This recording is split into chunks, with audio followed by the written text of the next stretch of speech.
And we are live. Welcome to this edition of the Black Lesbian Liberation Speaker Series presented by the L Project for the Venus community. Follow Venus on Instagram at Meet on Venus app. And you can follow the L Project at L Project LA and visit our website at thelproject.org.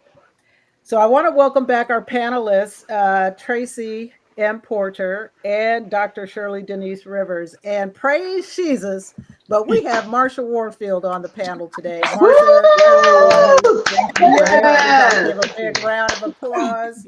Marsha, I want you to, introduce yourself to the audience and tell everybody what you've been up to recently. I'm Marsha Warfield. I'm here for comic relief, I believe. I'm just here to maybe throw in a joke every now and again. As you see, I am the queen of the Marsha verse. I created my own world because I don't like the way they run this one. And I have my own religion, the Church of Jesus, where we worship the original mother and all her children. And I also have a podcast, a webcast called Midnight in the Marshaverse, where we get together and chill out and talk a lot of smack and try to solve all the problems of the world in between chilling and having a good time. Right on. Well, welcome to this series, Marsha. Love to have you here. MW, Tracee, and Shirley. We are, first, let me just say, Iyatunde cannot be with us tonight, and we hope you feel better, Iyatunde. So, if you guys are tuning in, we're just gonna go over a little bit of what we talked about in our last episode about feminism without intersectionality being white supremacy. Um, if you're tuning in right now, I want to thank you all for tuning in to this digital initiative that centers around social justice and intersectional feminism while aligning with the L Project's mission to promote, support, and inspire emerging LGBTQI, BIPOC women, and non binary creatives through the arts and technology. So, our conversation today will focus on liberal white supremacy. And that was inspired because of a personal experience I had inside of a Democratic club. And I won't name names. However, I'm just going to give a little quote from Dr. Angie Beeman's book called Liberal White Supremacy: How Progressives Silence Racial and Class Oppression. When liberal European Americans talk down to or speak for people of color, use them as sounding boards for their white fragility, or befriend them to gain legitimacy as anti racist, they uphold liberal white supremacy. And I thought that was a great intro into the conversation because I'm sure we all have people or women or just individuals, white liberals in our circles who don't even realize what they're doing. So, Marsha, I want to kind of kick it off to you. Um, in what ways do liberal policies and practices inadvertently perpetuate white supremacy, even when they appear to be inclusive or progressive? Whoa, that's a hell of a question. That's a loaded question. Yeah, it is. In my opinion, um, I made a post a while ago that said that America was not a democratic republic or all that kind of stuff. It's a plantation. When it was founded, uh, all the states had slavery. It was founded to protect the slave owners, and Black people have always existed in opposition to that dynamic. And so our politics have never been so much liberal or conservative, or they've been Black. And that's been a whole separate category, I think, until the election of Barack Obama, when grassroots um, external politics became absorbed into the Democratic Party and made liberalism and all that kind of stuff a factor that I don't remember it being when I was growing up.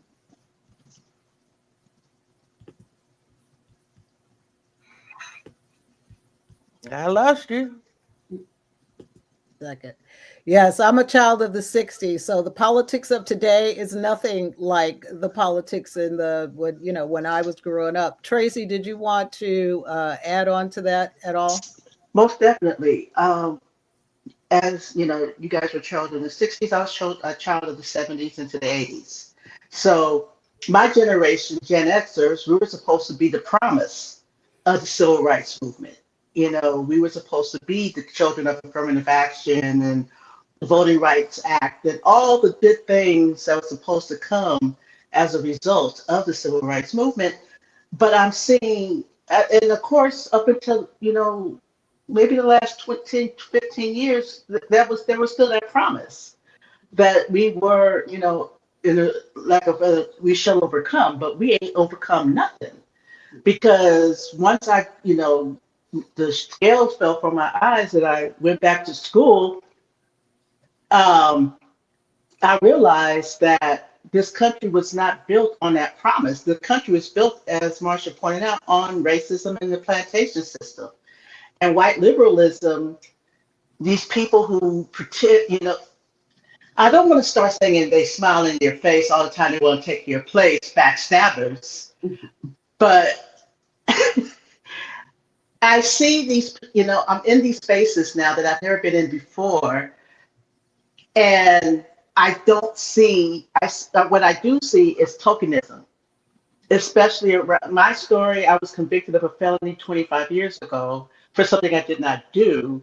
And now that I'm finding my voice, I'm finding all these people wanted me to tell my story, but they don't want to find out why why this situation was in this, I'm in that situation because of policies or just, they don't want to know the reason why. They just want to raise money off of my story.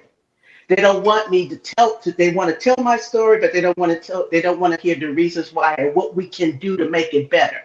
Because if I start really telling the story and telling what I went through, then they have to question about how they criminalize poor folks, how they don't take care of people, and how they disinvest in neighborhoods that I grew up in.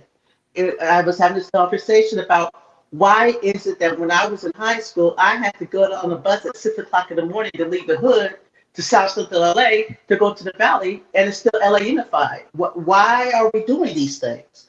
Why is there no equity in this country? And if you have to start asking these questions, nobody really wants to give you those answers. Right, right. Uh, Shirley, did you want to add to that? Anything? When did you start calling me Shirley? Right now, today. Yuck. Dr. Rivers, I'm sorry, Dr. Rivers. You about to And start don't call something. me Shirley. Make it Denise. At least make it Denise. Okay. So for me, I think the issue is that it's a colorblind ideology, right? And so it focuses on like overt racism over institutional racism, right? And it focuses on individuals and it ignores like systemic disadvantages. Um, I think liberal white supremacy has a tendency for white progressive to engage in like extensive discussions about racism without taking any concrete actions that would challenge like the status quo for them. And to Tracee's point, like Tracee is like, I understand what you're saying, and Chris, probably you also, because it's so easy to go from pet to threat with white liberals, right? Like one day you're their best pet. Oh, Denise is so nice. She's so smart. She's so blah, blah, blah. But the moment Denise calls you out on your shit, then I'm a problem. I'm the angry black woman. I'm aggressive. Like I'm harsh and, I don't work well with others. And so I think that it's all just a way to like have like racism evasiveness, right? Like talk about like they're all talk. Like I still have not changed my mindset that they're not all talk. And until I see more action, then for me, they're just all talk. Right, right. Well, Well, can I say the reason why you had to go to school in the Valley was because of the civil rights movement and the gains that said you had to integrate schools and all kids had to have equal opportunity. The plan was for the Valley kids to also be bused into your school. But the backlash against that was so great, not just in the South, not just in the West. Boston led the charge against busing, and it was almost unanimous. We're not sending our kids to the inner city, and so Black kids got displaced. But that was also a continuation of the policies that happened when I was in school. My districts always got gerrymandered, and I went to a different school every year because they had to meet the quotas that were being imposed. And so this school that was in a predominantly Black neighborhood, now those kids had to go to a predominantly white school for a year, and then they would fix that in their mind, and I got to go back to the other school. And so it was always a push and pull fight to get the access, to get the legislation done, and then to implement it. And it's been pretty consistent from what I can tell since the beginning of the country. But it manifests itself in that way after the life-changing gains of the civil rights movement, when you had Black people again agitating from the outside. Now, they were not inside the Democratic Party. They were not inside any political party. They were agitating from the outside. And so now you have a movement that has persuaded a Dixiecrat to sign this legislation. It sent the whole it upset the whole apple cart, and the fights that had been ongoing to that point took a different little tack, but it still was the same trajectory even after the landmark legislation. So you're progressing and still fighting the same battles.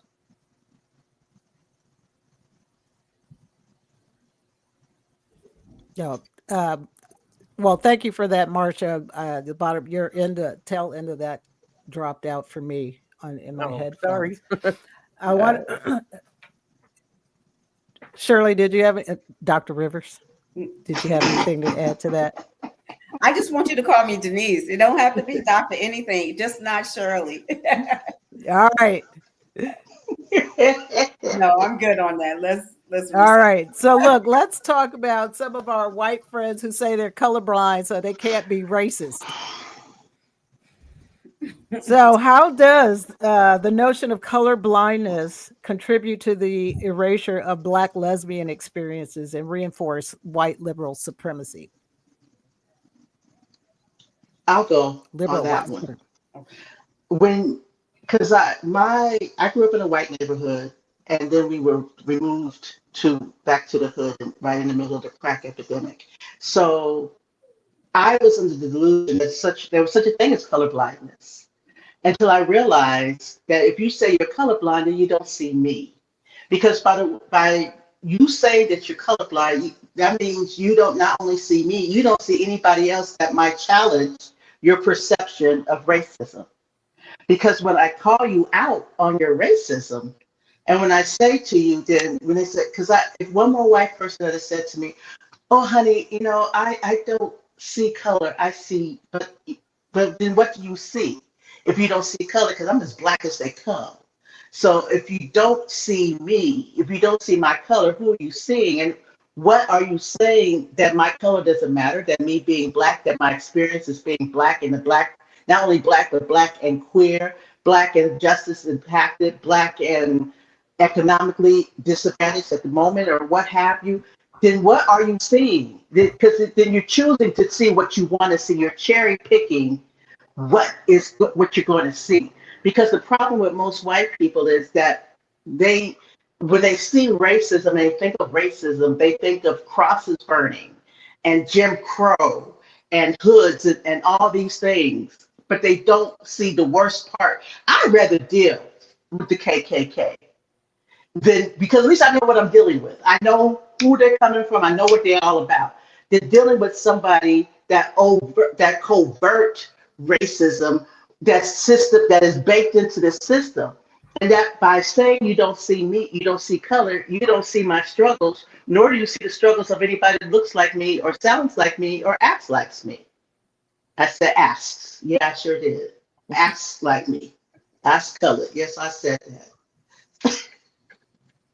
I That's think that when it comes to color blindness, that, like it denies like a lived reality of race, right?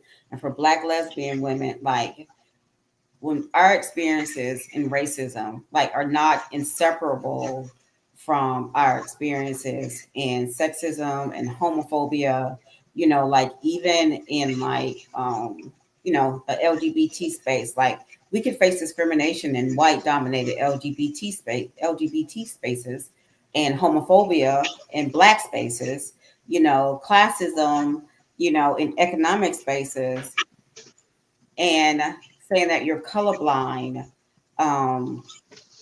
doesn't address all that, right? It just looks at one individualized critique, right? And it doesn't give them the opportunity to intersect all the things that we are dealing with. And so that is initially my greatest issue with color blindness.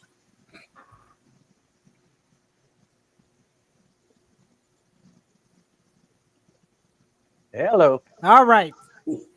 So we are like, I'm having a little audio difficulty over here, so apologize for that. Look, can you guys let's talk about examples of how we're challenged in some of these spaces with possessive investment in whiteness. And for me, in the Democratic Club that I'm a member of, I think that some of them were so defensive about me challenging them on their unconscious bias and the way that it came across, that most of them didn't want to do the work. They really did get defensive. And to this day, because that was a couple years ago, to this day, they still have not. It's like they're clinging on to that I'm not racist kind of crap. And, we talked a little bit about, I can't be racist if I'm gay, which is like a crazy thought to me. But anyway, did anybody want to jump on that? Well, I'll talk about color blindness. I talk about it in my act. I talk about the people who say, I don't see color. I treat everybody like they're white. And about the burden that puts on Black people, because in order for you to convince yourself you're colorblind, we have to agree to be colorless. And so we have to, I say, do things like practice it we have to don our cloaks of invisible Blackness and practice in the mirror saying things like, hi, how are you? Because you can't let a hey, what's happening slip out. That's grounds for dismissal.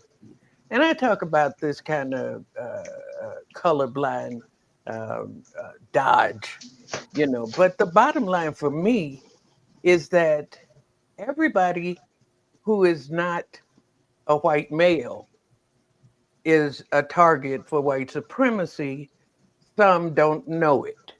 And the people who know it best are the Black women who have nothing in common with white men. Black men are men. White women are white. Black women are none of that. And we've had to see the whole situation play out with the accommodationism on the Black male side and the trying to find equality for themselves with white men and expect us to find equality with white women and not equality for men and women.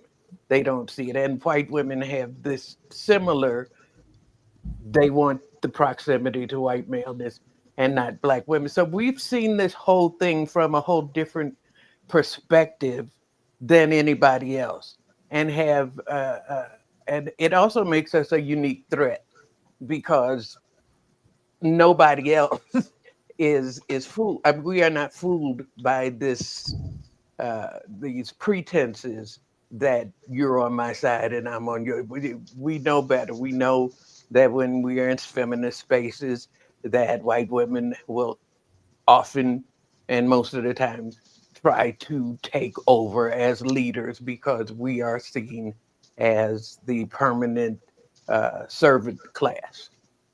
And when you step out of that yes or yes attitude, it short circuits people's brains because they've been indoctrinated to immediately put you in a box and dismiss what you say. And I say that to say Black women are in a unique position to advocate for equal justice for all because we get it from every side. Right. And I think, Chris, that in terms of challenging and disrupting, like the investment of whiteness is that, you know, for my own self, like I keep all of my experiences like at the intersection of every single thing that I am, right? Like I don't ever let anyone like reject the fact that I am dealing with all of these things as a Black woman, you know, racism, sexism, whatever, you know, and where our white lesbian counterparts are different is that they get to walk through the world as a white woman. That's it. They don't have to be a lesbian white woman, a poor white woman, you know, whatever. They get to walk through this world as a white woman, nothing first, right? But as a Black lesbian woman, it depends on what room I'm walking into as to what walks in first.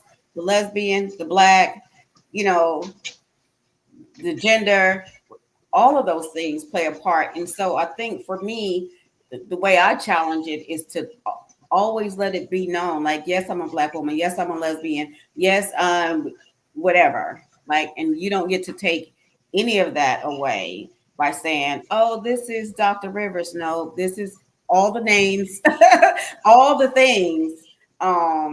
Because, you know, a single conscious individual that don't have to worry about all the things that I do on a daily basis don't get to erase that. Absolutely. When we walk into a room, we walking in as first and foremost, we walk in as Black women. They don't have to know anything about our sexuality or anything like that. But we walk in as Black women, and we are judged before we even open our mouths. The first time I never felt quote unquote Black, or it's when I went to London, and it was right after it was 2009, right after Obama had been the inauguration. And until I opened my mouth, they didn't know where I was from. They just saw Black women. They didn't know America. They didn't know anything. And I felt different in Europe than I've ever felt in my entire life as in this country. And I was like, so this is what it feels like, just to be me. They don't care that I'm Black or anything like that. It was just me.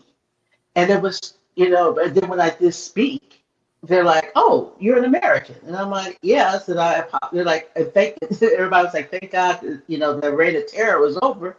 But still, it was just a freedom that I've never felt since, because I haven't really left the country since then. But it's just to know that there are places where I can go that they don't judge me because they, all the isms that are in this country. And not to say that those isms are not in other countries. I am not naive to that, but it was just different. And I'm pretty sure anybody that's traveled outside this country knows what I mean.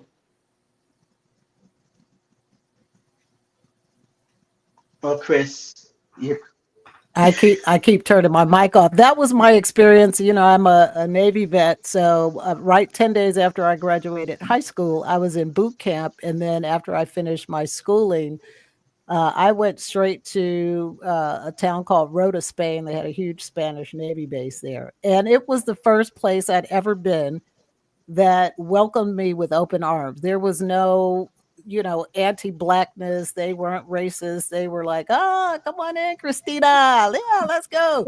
So yeah, it was that really left a big impression on me.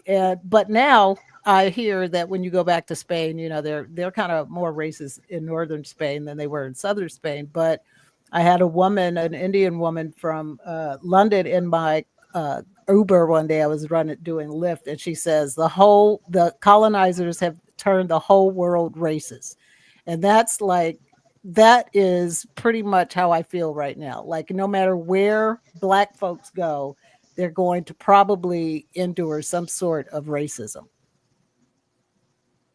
Would you agree with that? Absolutely. Yeah. Well, in this country, I have traveled this country as a younger woman doing stand-up, going from one suburban town to another, where I was most often the only Black person in town, period. And if there were two, they expected us to be intimately related.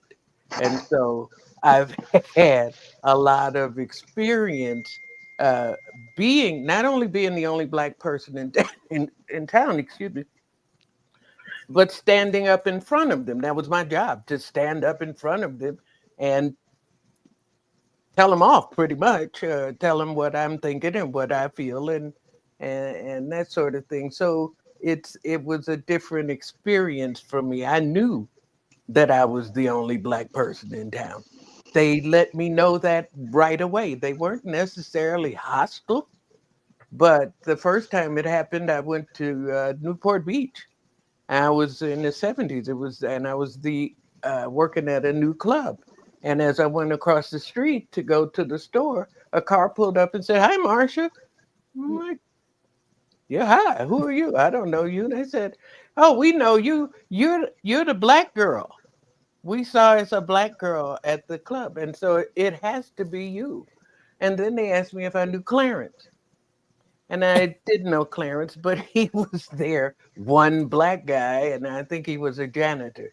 So the dynamic that I have experienced is a little different than, the only time I really felt kinship was here at the Museum of African American History when it first opened. And I went in and I felt like I was related to everybody in the place. It was, I wanted to just walk around, "Hey, cuz, hey, how you doing?" And people were looking at me like I was crazy. But that's pretty much the only time I ever felt complete kinship and not judged out of somebody else's prejudice. And Right. like you guys know, like my wife and I just had a house built by the beach in Lewis, right? And it's weird. I mean, we are so far, as far as I know, we're only Black homeowners, Black lesbian homeowners here. And last week, maybe 2 weeks ago, I'm working, so I ordered out for lunch, ordered DoorDash, and so the DoorDash guy came. And I go to the door to grab the food. He's like, "Is this your food?" He says my name. I'm like, "Yeah." And then all of a sudden he turns around and says, "Are you house sitting?" Oh. Yeah. I said, "Yep," and closed the door. Yeah.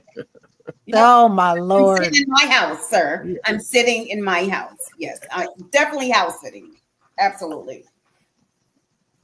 That And is the, crazy. and the fact that he even had I'm assuming that he was a white man, the caucasity to even fix his mouth. Yes, that caucasity to fix his mouth, to even say anything to you. That, and when you were saying about, racism wherever we go, but at least in these other places, other countries that we go to, there may be racism, but the chances that we're going to die because of their racism or we're going to be unalived, because of that racism, very, very, those odds are very low that that's going to happen. If I'm going to deal with racism, at least I'm going to go somewhere where, okay, I won't die. I won't get, people won't run me over or accost me or arrest me or any of the things because I'm black. So to that point, but ever since I've heard that word caucasity, it says Caucasity. the caucasity of it all. To me, it was just like the thought process that I could not afford this house. Like, this could in no way be my house. No. What? And in my day, I would have been the maid. Right. Exactly. That's why I said I would never play a maid in any role. I don't care what the way the maid could be the richest woman in the world. She could have a heart of gold. She could be. I'm not playing nobody's maid. And when it comes to, well, I'd rather play a maid than be a maid. I'd rather hire the maid. I don't want to be either one. That's what Hattie McDaniel says. She's like, I'd rather play a maid than be a maid. But Marsha's like, nah, sis. I'm just gonna none of that. I'm gonna hire the maid. Okay, that's aspiration. I'm aspiring to that part. I'm gonna hire the maid. Right. Look, I stopped wearing a black vest when I go to events at hotels because they always think I'm the damn valet. Well, you could get a lot of cars like that. Can you go get my car? I looked at it, I said, can you stop asking every black person you see to go get your car? I'm not the damn valet. This dude followed me from the corner. I knew it was coming. I saw his eyes. He was trying to lock eyes with me. I was like, oh my God, I know. So I turned around and walked away. Sure enough, he followed me all the way into the hotel. I was like, dude, he got cursed out that night. Anyway, yes. But let's get back to our conversation. Okay, let's talk about the role intersectionality plays in exposing the shortcomings of progressive strategies. Now, we've got a lot of shit going on right now because we have a White House who really is investing in their whiteness, literally putting boots on the ground. And so what do you guys think we should be doing on the ground to counter what's happening right now? I'm going to start this off. As someone that is married to a Washington, D.C. police captain, dealing with this, like, I'm really going to take advice from other people because I see them rage baiting Black people. Mm-hmm. I see exactly white officers using what's happening in the White House to be very disrespectful to Black folk. I see them really pushing the limits when it comes to their force, and having 47 say out loud at his press conference in DC that the police can knock the hell out of them and he doesn't care what they do. They are taking heed to that. And as much as I feel like I want to fight, I want to do all the things, like right now, white people have been emboldened to kill us. They have been emboldened to kill us. All white officers know they're going to get off. They're at least going to get pardoned in the next 3 years if they go to jail. And so while I feel like under normal circumstances, there will be a lot for us to do, I would have a ton of suggestions in what we should do. All I'm doing right now is really leaning on the white people in my space that I trust. Like, I'm leaning on them to stand up for me, to get in front of me, to get in front of us. Like I'm dependent on them to get out in the street because I'm not going out in the street. I'm not. I'm not Me encouraging neither. anybody Black to go out in the street. I don't even want my wife, who's a Black cop, to go the fuck outside. Like, what you going outside for? No. So, yeah, I got nothing. Yes, and I second that emotion, Denise. I've actually written about what I will and will not do. I will write. I will give speeches like both you and I have done. But I am not putting myself out there. We're part of the 92% of Black women who voted to save democracy in 2024. We did our Black jobs. And if you expect for me to put my life out for it and put myself out in harm's way for a country who could give a damn about me, you got another thing coming. I tell my white friends, don't get in your feelings when you ask me why I'm not protesting. I'm like, because I'm not. Because it's not safe for me. There's a target on my back. There's a target. The man Absolutely. has said he has been raging against us since he's been raging against Black folks since the 70s. Let's be real. When he wouldn't rent to Black people, when those young men he took out full page ads when they exonerated 5 children saying that they needed to be killed. These were children. This man has never hid his racism and his disdain and his hatred for Black people. And now he's running the country into the ground even more so than it already was run into the ground. But they've been waiting, just salivating, waiting for us to march in mass to protest. We ain't doing it. We're not doing it because we do a lot of things. Stupid ain't one of them. And if white people want to protest, you're the reason why we're in this because y'all sat back and let this man get back into office. Y'all didn't call out your friends, your neighbors, and say, I'm trying really hard not to. The fuck is wrong with y'all? Let it go. Let it go. What the fuck is wrong with you that you are bragging about voting for this man? And now that he's in office, they are now quickly finding out they are not the right white. They are losing their jobs like everybody else is losing their jobs. So y'all need to be out in these streets. This is my advice. You get in those people's faces that we don't have time for the gentle parenting of fascists, and we no longer have time for purity politics. You need to get in people's faces and say, we have a chance to do right. What does City said? Until you do right by me, everything you do will fail. And until you do right by Black women, everything in this country will do is going to fail. And that's all I got. Listen, I'm gonna tell you in the words of the comedy goddess, Miss Marsha Warfield, America needs to go to her room till she learns how to vote. They need a major timeout. They need y'all. Yes. America needs to go to her room till she learns how to vote. Yeah, I'm in a different position. My job is to stand up to these people and just stand up and take a stand, and so I will.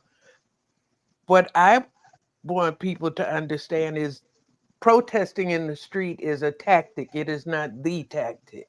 It is not the only way to fight. And we have to use all the tools that we have, uh, as we have been doing. I've been doing a lot of research because I love the nighttime and I wanted to know why was I drawn to the nighttime. And I started researching all of the activism that happened parallel to America's progress in Black progress that happened at night. Even in slavery, enslaved people met at night to strategize, to celebrate, to create a society and a network and networks across the country. And so I think we have to change the narrative. the expectations that people have, we have to change those expectations.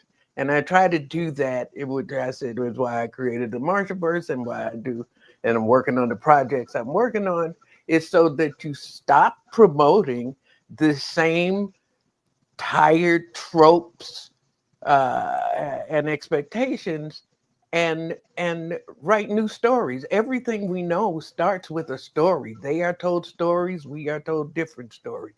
They are taught, we are taught our school work. Everything starts with a story. Once upon a time, George Washington chopped down the cherry tree and all that kind of crap. And nobody says, yeah, but he was a slave owner and his buddy Tommy was a child rapist. Let's change the narrative so that people are not laboring under the delusion that this is some a pure thing, and disabuse people of the notion that you can claim America without change and still be a good person. You can't. And that's what they want to protect more than anything. But I'm a good person. No, you're not. Mm-mm. And this is why. No, you're not. Absolutely.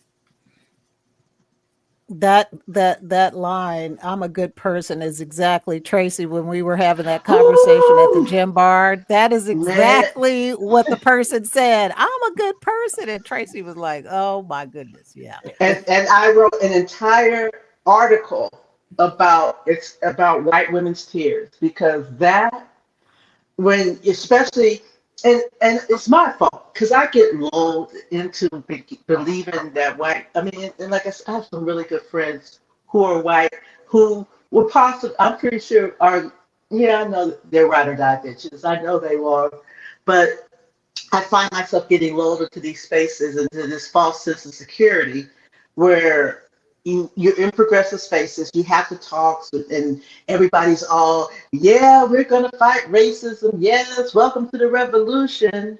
But when you just have a joke, and I say it was just a joke that every time I say it to a group of white women, they crack up because they get it. One of the things I say is, white women tears are my elixir. And see, y'all laughing. And all the white women that I usually hang with, even white women who are strangers to me, when I say that, they laugh because they know where it's coming from.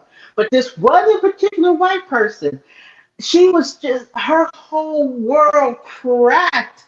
And she pretty much felt that I was being anti-white, not to say that, besides the fact that my wife is white, that's a whole other conversation.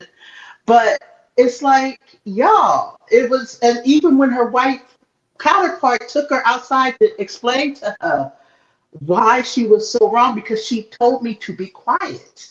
Or no, it wasn't so much be quiet, but And I had don't her want to, finger in your face. and have her finger in my face, and I'm like, bitch.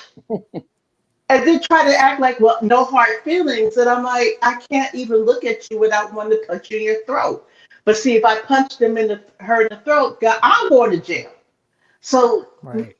and I've been in orange. It is not the new black. That's some white women bullshit. I don't ever want to be in orange again unless it's my choice. I don't even like wearing, I used to love orange. I don't even want to wear the goddamn color anymore. They stole that color from me. So when people, but I'm a good person, I'm doing the work. No, if you were doing the work, first you would know it was a joke.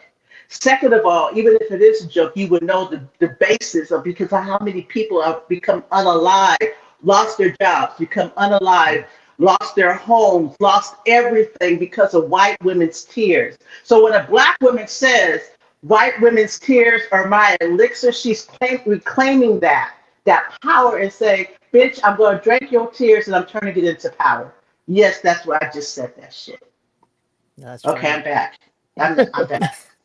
Okay, go ahead and cry. I don't care. I mean, go ahead and cry. I'm unmoved. I am unmoved by your performance. Because they turned it on like Lucille Ball and I Love Lucy, where one Mm-hmm. minute Ricky's coming in the door, so maybe she won't get in trouble. I don't really care. Go ahead and cry. Cry all night. Fuck you. I don't care. Fuck what Wow. you're going Yeah. through. Fuck what you're going through.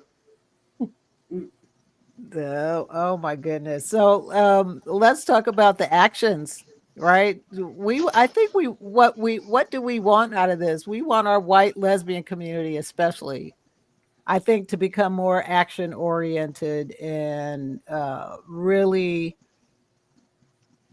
work on integrating their own communities, because last time we talked about them standing up, you know, identifying racist situations and calling that shit out at work. So what other actions do we believe that our white lesbian feminists could take? Because there's some white lesbian magas out there like Jillian Michaels, and I just don't. Ooh, with a black child, with a black With a baby. Haitian child and out there, oh my God, I saw a post by her the other day and I just went, she has lost her mind. You got a Go black back. She's baby, and a this is the person, shit that you're fucking saying right now. Ugh. but But she's anyway, a person. what concrete steps? She's I not a want to bad give people woman. action because we are action oriented. I need them to do some shit. I think sharing our reading list, because they have to re-educate themselves, right? They really need to understand, as much as they feel neutral, as much as they believe that they are neutral, they need to understand how their action, lack of calling out contributes to our suffering, right? Mhm. And granted, like, I wish we all could just stay quiet and issues would resolve themselves, but that's not going to happen. Like, I would love to see them begin to re-educate themselves and reframe their understanding really of what intersectionality is, especially when it comes to their black lesbian sistering. Money, Money too. You know, you know, money. you know, that's my first thought. Give me the Yeah, because I'm, pay so, me. I'm shocked that that's not what you led with, Denise. Right. But you know, it's always pay me. It's always Reparations, pay damn it, me. reparations. Yes. Reparations. I want my 40 acres and a mule and my money. I, I want my look, money. Pay me. look, Yeah, pay me. Don't ask us to do shit for free. Pay us. I want my money. And like Marsha was saying, protest, you don't have to be out in the street. You might not be comfortable be out in the street. However, then open up that checkbook. Do people still write checks? We want them Right. to write check. Venmo, okay. Venmo, there's Zelle, there's the Cash App. Put money into these organizations that are being led by people who look like us. And when you That's do right. ask us to become part of your organizations, don't tokenize us. Don't use our stories to raise money. Put us at the table because because we have the lived experience. I am a lived experience expert. My lived experience is my expertise. Yes, I have a degree, but I don't need a PhD. My PhD is surviving the crack cocaine epidemic in the 80s in South LA. That's my expertise. My expertise is And realizing the white woman you married to. that, okay, I was going to say that too. My expertise is living with a white woman who, when she did try that start one day, I was just having it, and she started to cry, and I'm like, no, because again, I am an expert on white women's tears because I live with a white woman that does the pearl clutching and stuff, and I'm like, no, we're not. We're still going to have this discussion, regardless of how much you cry. I'll go get you some tissue. I'm cool with that, but you're not going to diffuse the situation and make me feel bad and guilt me into stop this discussion because you're crying. So if I'm saying this to a woman that I love and I'm married to, how the fuck you think I'm gonna do to this some random white bitch off the street? Yes. Ow. See, I don't want them to do nothing. I want them to be quiet and follow me. Okay. I am tired of the expectation that they can save me, that I am incompetent to chart my own course, not just for myself, but for you too. And so instead of always trying to provide me with an answer that I haven't to a question I haven't asked, shut up and listen and follow me. I'm going to tell you what I want you to do. And I'm going to tell you what my plan is. And as I said before, I'm going to change the narrative. I'm not going to cooperate with your expectations and your narrative. And this is what I'm supposed to come to you all downtrodden and we need, and I'm so, and I'll go do something to yourself, follow me, or get out the way. Those are the two options. I don't really have time to coddle you and pretend that I give a shit about your tears. Exactly. That part. I still think they should Exactly. fund it. I think they can't fund us either, Marsha. They can't give Well, up. they can do that. I mean, Okay. that's you ain't got to make no noise to use a credit card. I mean, ain't nobody asking no verbal questions or nothing. You could just I, you for could me, put that in on the really computer. need them to talk to their people, right? Because I'm burnt out on educating white folks about white folks and racism. I don't want to do it anymore. I want them to educate themselves enough so they could call it out and they can talk to their friend groups and their peers at work and their families and their Uncle Johns or whatever. Because unlike Tracee, I'm gonna smack the hell out of one of them, okay? Because violence is a universal law, and I'm for mutiny. And anybody who knows me knows that I support violence, right? So I am not going to shy away from smacking the hell out of one of them. I'm not. And so just so I don't have to do it, I'm gonna stay in my house and house it. To do the work. Like it won't come to the doorbell like shit. it did. Yeah. It'll come to you. Mm-hmm. So no, I mean, but I think everybody should do something.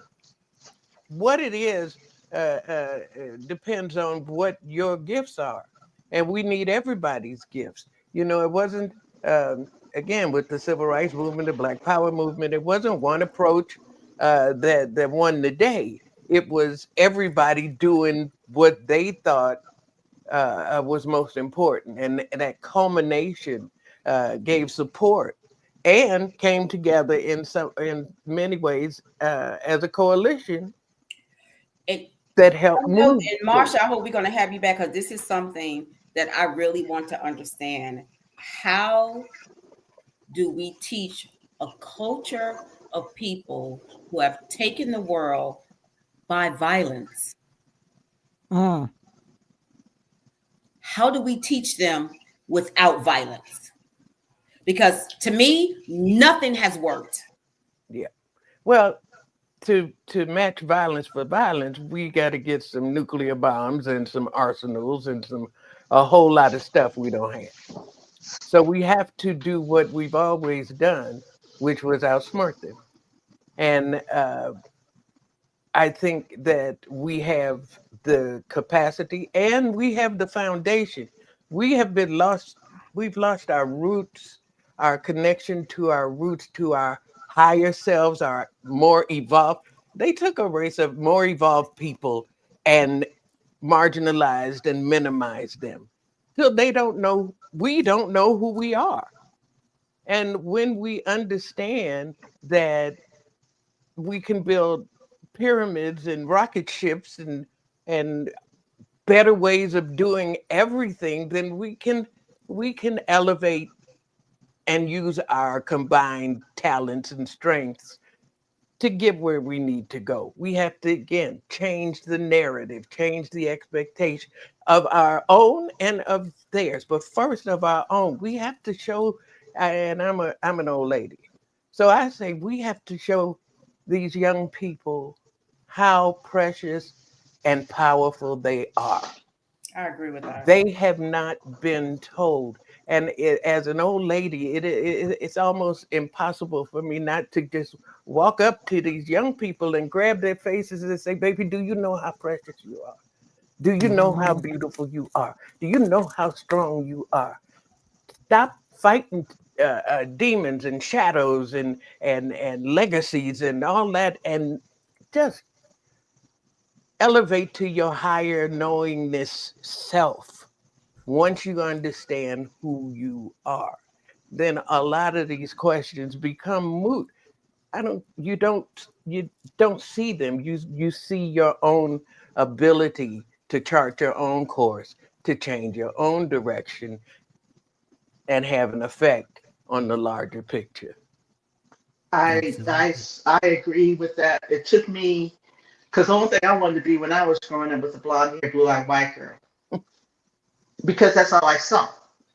I didn't have anybody to tell me that I was amazing and I was beautiful and I was all those things. I didn't learn these things until way into my 40s, and I'm 59.